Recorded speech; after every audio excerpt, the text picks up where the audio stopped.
नमस्कार। आदर्श शिक्षण संस्थान की ऑनलाइन क्लासेज में आप सभी भैयाओं का स्वागत और अभिनंदन।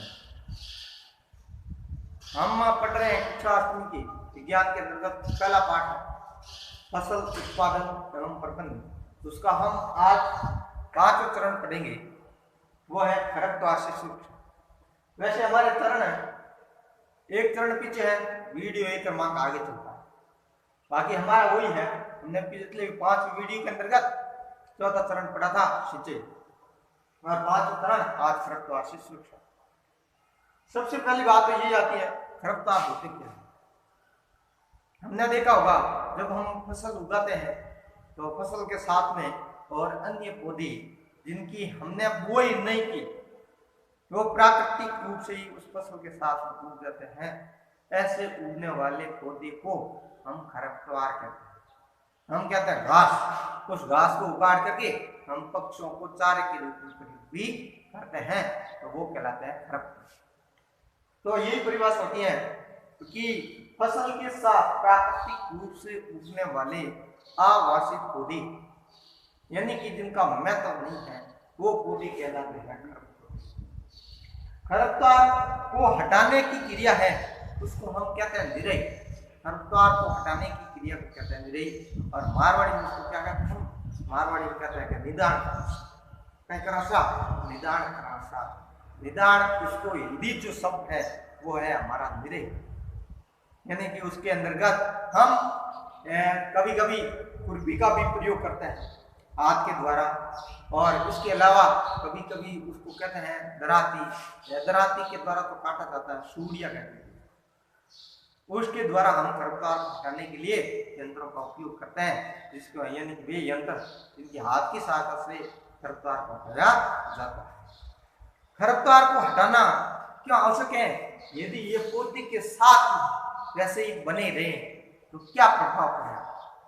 क्यों हटाते हैं? क्या फसल में पैदावार नहीं होगी? फसल की पैदावार होगी, लेकिन जितनी फसल का उत्पादन होना चाहिए उतना उत्पादन नहीं हो पाता। फसल के साथ में जो ये अनावश्यक पौधे हैं खरपतवार, वो जल के लिए, खनिज पदार्थों के लिए, प्रकाश के लिए, जगह के लिए, फसली पौधों के साथ में प्रतिस्पर्धा करते हैं, जिसका सीधा प्रभाव उन फसली पौधों के ऊपर पड़ता है। यानी कि फसली पौधों को जितनी मात्रा में खनिज पदार्थ चाहिए उतनी मात्रा के अंतर्गत भी खनिज पदार्थ नहीं मिल पाते। इसलिए इन खरपतवार को फसलों के बीच में से हटाना आवश्यक होता है। दूसरा, और इन खरपतवारों को नियंत्रित करने या इन हटाने के लिए हम कौन कौन से तरीके अपनाते हैं? खरपतवार को नियंत्रित करने के तरीके, सबसे पहला, हम आपने देखा होगा कि फसल को उगाने से पहले ही मिट्टी को तैयार किया जाता है। तो मिट्टी के तैयार करने से पहले खेत को जोतना कहते हैं। हमने जुताई पढ़ा था, फर्स्ट चरण कि खेत की जुताई की जाती है, तब उन फसली पौधों को उखाड़ने और हटाने के अंतर्गत सहायता मिलती है। ये कार्य मशीनों के द्वारा एक ढेरों की सहायता से किया जाता है, जिससे वो जो अनावश्यक रूप से बहुत सारे पौधे हैं वो उगे होते हैं अपना प्राकृतिक रूप से, वो उकड़ करके हेरों की सहायता से मिट्टी के अंतर्गत मिल जाते हैं, और धीरे धीरे वो सूख करके मर जाते हैं और वो मिट्टी में मिल जाते हैं। इसके बाद में जब हम सिंचाई करते हैं तो सिंचाई करते वक्त हम कुछ खरपतवार नाशी का भी प्रयोग करते हैं इन खरपतवारों को हटाने के लिए, यानी उसको कहते हैं दवाई का छिड़काव। पहले तो एक मशीनों के अंतर्गत फुहारे के द्वारा उस दवाई को लाते थे, दवाई में के अंतर्गत कुछ पानी मिला करके मशीनों में भर करके फुहारे के साथ छिड़काव किया जाता। आजकल सीधे ही जो छिड़काव तंत्र विधि फुहारा पद्धति होती है, उस लाइन के अंदर की दवाई छिटा दी जाती है, तो वो साथ के अंदर दवाई उसके अंदर दे दी जाती है खरपतवारनाशी को हटाने के लिए। इन खरपतवार को हटाने का सबसे जो उपयुक्त समय होता है, सर्वोत्तम समय कब होता है? वो जब उस पौधे के अंतर्गत खरपतवार पौधा होता है खरपतवार, उस पौधे के अंतर्गत जब बीज नहीं बन पाते, पूर्ण रूप से बीज नहीं पके या पुष्पन नहीं हुआ, उससे पहले यदि खरपतवार को हटा दिया जाता है तो आगामी फसल के अंतर्गत खरपतवार अपने आप कम हो जाते हैं। नहीं तो वो पूर्ण रूप से जब पक जाते हैं उसके बाद में होते हैं तो उनके बीज और ज्यादा उस क्षेत्र के अंतर्गत खेत में बिखर जाते हैं, तो और फसली पौधों के साथ उनकी संख्या खरपतवार की बढ़ जाती है। इसके अलावा खरपतवार को हम हाथ से भी काटते हैं, जड़ सहित काट देते हैं या दराती की सहायता से उस जमीन के बराबर भाग से काट करके भी हटा दिया जाता है। यह कार्य जो किया जाता है, मैंने बताया कि हाथ की सहायता से, खुरपी की सहायता से, और जो मशीन यंत्र होता है उसको हम हैरो कहते हैं, हैरो की सहायता से किया जाता है। इसको जमीन को जुताई करने में हैरो काम में लिया जाता है, तो उनके साथ में ये खरपतवार को हटाने में भी प्रयोग किया जाता है। और एक होता है खरपतवार नाशी। इन नियंत्रित करने के लिए कुछ दवाइयों का जो उपयोग करते हैं, उन दवाइयों को कहते हैं खरपतवार नाशी। उन्हीं खरपतवार को नियंत्रित करना। जो अगला चौथा पॉइंट है वो है खरपतवार नाशी का प्रयोग। खरपतवार नाशी का प्रयोग।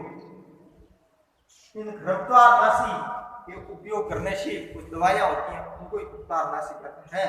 उन दवाइयों के द्वारा ही उन खरपतवार को हटाने में सहायता मिलती है। उसी के अंदर एक दवाई जैसे दे रखी है 2,4-D। ये 2,4-D क्या है, ध्यान रखना कि खरपतवार नाशी है।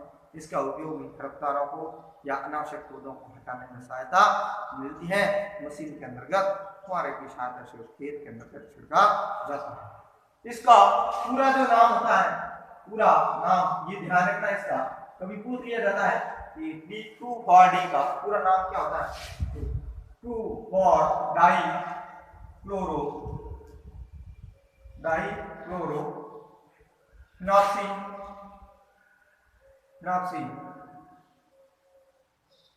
Acetic acid.